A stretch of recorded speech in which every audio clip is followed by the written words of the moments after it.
Hi student, recently मैंने DSA का video upload किया था। इसमें बहुत सारे स्टूडेंट्स का पॉजिटिव रिस्पांस आया कि सर हमें डीएसए का पूरा एक प्लेलिस्ट चाहिए, कंप्लीट सेशन चाहिए, बेसिक टू एडवांस। इसमें मैंने आपसे पूछा भी था कि आपको किस लैंग्वेज में डीएसए चाहिए। बहुत सारा जो स्ट्रेंथ है स्टूडेंट का वो सी शार्प लैंग्वेज की तरफ है और मोस्ट ऑफ द स्टूडेंट्स ने यही बोला है कि हमें सी शार्प में डीएसए सीखना है। और मैं आपको ये भी बताना चाह रहा हूँ कि यूट्यूब के अंदर भी सी शार्प में डीएसए आपको बहुत कम मिलेगा। जो हमारा प्लेलिस्ट का मेन मोटिव ये है कि जिन लोगों को सी शार्प लैंग्वेज में अच्छा इंटरेस्ट है, जिनको डॉटनेट के अंदर अच्छा इंटरेस्ट है, जिनको अपना करियर सी शार्प डॉटनेट में बनाना है, ठीक है, तो उनके लिए ये प्लेलिस्ट बहुत ही फायदेमंद है। और मैं तो आपको ये भी बताता हूं कि डीएसए एक ऐसी पर्टिकुलर टेक्नोलॉजी है जिसका लैंग्वेज से कोई ज्यादा इतना रिलेशनशिप भी नहीं है। तो जो सी शार्प लैंग्वेज के साथ साथ डीएसए यदि सीखेंगे तो डीएसए का जो कॉन्सेप्ट है ना, सबके लिए क्या है, कॉमन ही रहता है। तो मैं इसके अंदर आपको डीएसए से के बेसिक क्वेश्चन से लेकर के एडवांस क्वेश्चन तक के पूरे कंटेंट कवर करूंगा। तो एक्चुअली इसमें मैं क्या क्या बताऊंगा कोर्सेज के अंदर, वो पूरी चीजें मैं इस वीडियो के माध्यम से एक्सप्लेन करूंगा। ठीक है, इसमें कितने लेक्चर्स होंगे, मैं क्या क्या टॉपिक्स कवर करूंगा जिससे आपके जॉब के लिए, आपके इंटरव्यू के लिए, आपके करियर के लिए ये बहुत ही फायदेमंद हो। ये सभी चीजें मैंने प्लान किया हुआ है। तो इस वीडियो के माध्यम से मैं पूरा कंप्लीट स्टेप बाय स्टेप एक एक लेक्चर्स के बारे में डिस्कस करने वाला हूं। आप लास्ट तक मेरा वीडियो देखिए। ठीक है, आप बहुत सारे ऐसे लर्नर्स को भी शेयर कर सकते हो जिनका डीएसए में बहुत अच्छा इंटरेस्ट है, वो चाहते हैं कि हमें डीएसए सीखना ही है। क्योंकि देखो,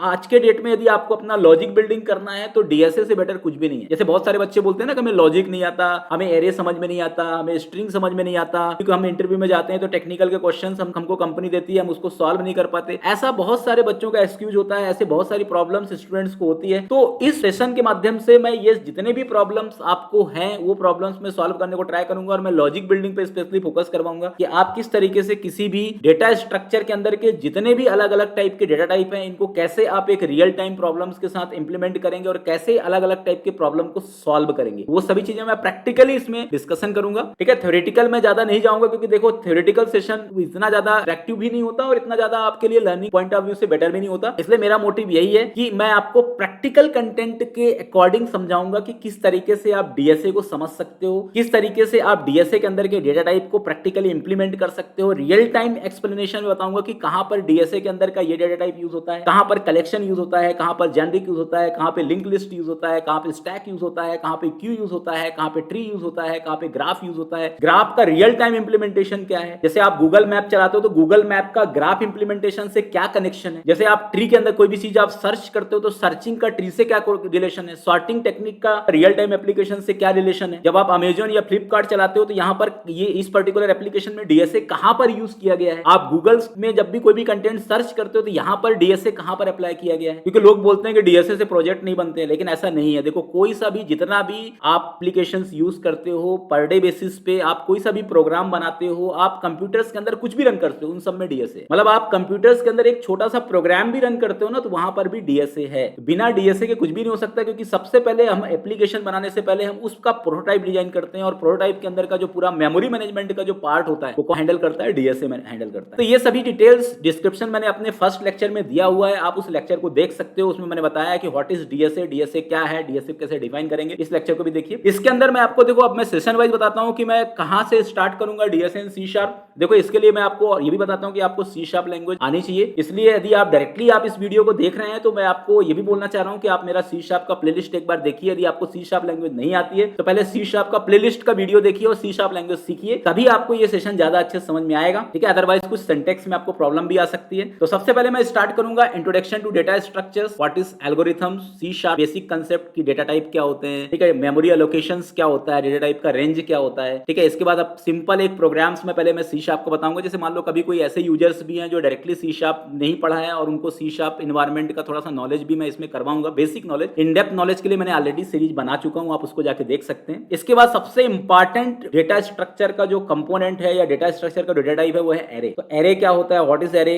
इन सी शार्प, स्टैटिक एरे क्या होता है, डायनेमिक एरे क्या होता है, एरे के कितने टाइप्स होते हैं, एरे के अंदर के अलग अलग प्रॉब्लम्स। देखो, मैंने क्या बोला कि थ्योरेटिकल की बात नहीं करूंगा, मैं प्रैक्टिकल की भी बात करूंगा। इसमें मैं एरे के अंदर के रियल टाइम प्रोग्राम्स बताऊंगा कि जैसे आप एरे के अंदर की एक सिस्टम डिजाइन अप्रोच को कैसे इंप्लीमेंट कर सकते हो। स्टूडेंट के अंदर के जो पर्टिकुलर रूम अरेंजमेंट है या एग्जामिनेशन सिस्टम है मान लो आपका, उसके अंदर स्टूडेंट को कैसे मैनेज करोगे, इसके लिए यदि हमें कुछ इंप्लीमेंटेशन करना है। ठीक है, एरेस के थ्रू हम स्टैक इंप्लीमेंटेशन कैसे करेंगे, एरे से हम क्यू कैसे बनाएंगे, एरे से हम लिंक लिस्ट इंप्लीमेंटेशन कैसे करेंगे, ये सभी चीजें मैं आपको बताऊंगा। मतलब एरे का एक बेसिक इंप्लीमेंटेशन कैसे किया जाता है वो सभी चीजें मैं इसके अंदर बताऊंगा। एरे के ऑपरेशंस, इंसर्शन, अपडेशन, डिलीशन, ये सभी चीजें बताऊंगा। ठीक है, क्योंकि सी शार्प में array as a class format में भी यूज होता है और एज अ प्रिमिटिव फॉर्मेट में भी यूज होता है। इंट्रोडक्शन टू कलेक्शंस, कलेक्शन क्या होता है? कलेक्शन में मैं आपको generic collections, non generic collections, दोनों टाइप के कलेक्शंस बताऊंगा। हर एक कलेक्शन क्लासेस के बारे में बताऊंगा, चाहे वो लिस्ट हो या एरे लिस्ट हो, चाहे वो सॉर्टेड लिस्ट हो, चाहे वो स्टैक हो, चाहे वो क्यू हो, चाहे वो डिक्शनरी हो, चाहे वो हैश सेट हो, सभी टाइप के क्लासेस का रियल टाइम इंप्लीमेंटेशन करके मैं आपको इन डेप्थ बताऊंगा, जिस तरीके से इंटरव्यू में पूछा जाता है। इसके बाद मैं स्ट्रिंग हैंडलिंग की बात करूंगा, स्ट्रिंग क्या होता है, ठीक है, स्ट्रिंग बिल्डर क्या होता है, अब स्ट्रिंग के अंदर के जो प्रीडिफाइंड मेथड्स हैं, स्ट्रिंग के कुछ रियल टाइम प्रॉब्लम्स में मैं सॉल्व करके बताऊंगा, ठीक है। ये सभी चीजें मैं आपको बहुत सारे अलग अलग प्रोग्राम जो स्ट्रिंग के रियल टाइम प्रॉब्लम्स के अंदर इंप्लीमेंट होते हैं वो चीजें मैं डिस्कस करूंगा। इसके बाद में बात करूंगा link list and generic introduction. तो जैसे मैंने बताया कि आपको कलेक्शंस के अंदर मैं आपको लिंक लिस्ट और जेनरिक लिंक लिस्ट इन दोनों के बारे में इन डिटेल बताऊंगा, लिस्ट और लिंक लिस्ट कैसे काम करते हैं। स्टैक्स के बारे में भी बताऊंगा, मैं क्यूज के बारे में इन डिटेल बताऊंगा, क्यूज क्या होता है, इसके अंदर अलग अलग टाइप के क्यूज कौन होते हैं, फीफो प्रिंसिपल क्या होता है, इनक्यू मेथड क्या करता है, डीक्यू मेथड क्या करता है, पीक मेथड क्या करता है, ठीक है। क्योंकि सी शार्प और जावा के अंदर का जो डेटा स्ट्रक्चर का पार्ट होता है ना, इसके अंदर ये सब क्लासेस एंड ऑब्जेक्ट के फॉर्मेट में होता है। तो मैं आपको पूरा क्लासेस का यूज करके कि जितने भी आपके मॉडर्न क्लासेस बनाए गए हैं डेटा स्ट्रक्चर के प्रॉब्लम को सॉल्व करने के लिए, वो सभी चीजें मैं इन डेप्थ डिस्कस करूंगा। डिक्शनरीज क्या है, हैश मैप क्या है, जेनरिक्स क्या है, इनके रियल टाइम प्रॉब्लम डिस्कस करूंगा। इसके बाद रिकर्सन क्या होता है और रिकर्सन के अंदर किस टाइप के प्रोग्राम्स आपको पूछे जाते हैं, वो चीजें मैं डिस्कस करूंगा, ठीक है। Base case and recursive case में क्या डिफरेंस होता है। इसके बाद सर्चिंग एल्गोरिथम्स की बात करूंगा कि लीनियर सर्च क्या है, बाइनरी सर्च क्या है, use of generics in binary search, example implement binary search. इसके बाद मैं सॉर्टिंग एल्गोरिथम्स के बारे में बताऊंगा कि बबल सॉर्ट क्या है, सिलेक्शन सॉर्ट क्या है, बिल्ट इन सी शार्प के अंदर सॉर्टिंग के अंदर कौन कौन से अप्रोच होते हैं, इसमें सॉर्टेड लिस्ट क्या काम करता है, इंटरनली सॉर्टेड लिस्ट कैसे काम करता है। इसके बाद हैशिंग एंड एडवांस कलेक्शन के बारे में भी मैं डिस्कस करूंगा कि sorted list, sorted dictionary, okay, इनके बारे में भी डिस्कस करूंगा, ठीक है। इसमें हैशिंग टेक्निक्स कितने टाइप से होते हैं सी शार्प के अंदर, ये भी मेरा डिस्कशन होगा। इसके बाद trees and generics, binary trees कैसे बनाते हैं, बाइनरी सर्च ट्री कैसे बनाते हैं, जेनरिक्स के थ्रू कैसे अपन ट्री के अंदर के नोड्स को इंप्लीमेंट करेंगे, ट्री के अंदर का ट्रेवर्सल कैसे करेंगे, इन ऑर्डर कैसे ट्रेवर्स करेंगे, प्री ऑर्डर क्या होता है, पोस्ट ऑर्डर क्या होता है, ठीक है। ये सभी चीजें मैं प्रैक्टिकली बताऊंगा। इसके बाद हीप्स एंड प्रायोरिटी क्यू क्या होता है, हीप्स क्या होते हैं, प्रायोरिटी क्यू कैसे अपन इंप्लीमेंट करते हैं सी शार्प के अंदर। इसके बाद मैं आपको graphs and advance data structure में थोड़ा सा बीएफएस और डीएफएस के बारे में भी डिस्कशन करूंगा। और ये पूरा हमारा पूरा कंटेंट होगा, मतलब इसके अंदर सभी टाइप के जितने भी डेटा टाइप होते हैं, चाहे वो प्रिमिटिव टाइप का इंप्लीमेंटेशन हो, चाहे वो नॉन प्रिमिटिव टाइप का हो, चाहे वो कलेक्शन से रिलेटेड हो, चाहे वो जेनरिक से रिलेटेड हो, वो सभी चीजें मैं इस पूरे कंटेंट के अंदर कवर करूंगा। और मॉडर्न सी शार्प के अंदर के जो फीचर आए हैं, कॉन्करेंट डिक्शनरी क्या होती है, ब्लॉकिंग कलेक्शंस क्या होते हैं, इम्यूटेबल लिस्ट क्या होता है, इन कॉन्सेप्ट को भी डिस्कस करूंगा। क्योंकि आज के डेट में चाहे आप फ्रेशर प्रोफाइल पे हो, चाहे वो एक्सपीरियंस प्रोफाइल पे हो, डीएसए तो आपको आनी ही चाहिए। क्योंकि देखो डीएसए आने से का सबसे बड़ा एडवांटेज ये होता है कि आपका लॉजिक बिल्डिंग अच्छा हो जाता है, आपको प्रोग्राम के ऑप्टिमाइजेशन के बारे में पता चलता है, आप अपने लॉजिक को कितना कंसाइज कर सकते हो, कितना ऑप्टिमाइज कर सकते हो, इसके बारे में आपको जानकारी होती है। इसलिए डीएसए सीखने से बहुत एडवांटेज है। तो इस सेशन को यदि आप अटेंड करते हो तो मैं आपको ये बिल्कुल कंफर्म करना चाहता हूं कि आपका लॉजिक बिल्डिंग वाला पार्ट पूरा क्लियर हो जाएगा और प्रोग्रामिंग के अंदर का जो फाउंडेशन पार्ट होता है, फंडामेंटल पार्ट होता है, वो भी आपका क्लियर हो जाता है। तो आप ज्यादा से ज्यादा लोगों को शेयर करिए, ठीक है। आपका इस वीडियो का जितना अच्छा रिस्पॉन्स होगा उतना जल्दी जल्दी मैं आपको वीडियोस बना करके देता जाऊंगा, ठीक है, जिससे आपको क्विक डिलीवरी मिले वीडियोस की,